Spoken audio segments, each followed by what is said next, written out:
We want to listen closely to this next story. If you fancy a pork sausage or a piece of bacon, make sure you cook it well.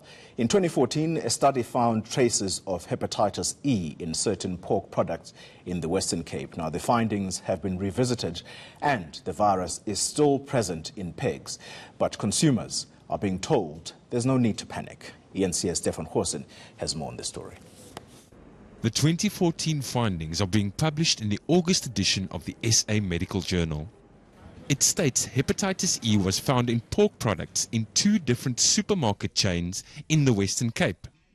The establishments aren't named.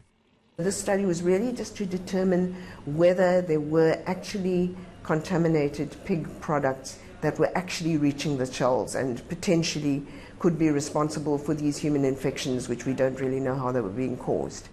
If contracted by humans, the virus can cause, among others, jaundice, loss of appetite and nausea. The South African Pork Producers Organisation says there was and is no need for a recall of any kind. It was a trial being done that the researchers had found some of the people in the Western Cape that had HIV also had hepatitis E. So they were concerned to look for the various sources of the hepatitis E virus. The research they did was just to see how much was in pork, and there were 2 samples of liver spread containing pork products out of over 140 samples that were sampled. So the level of risk was very low. Pork is not the only source of the virus.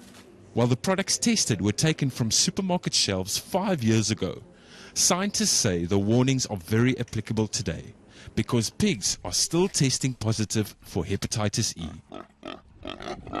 Stefan Goosen, Cape Town.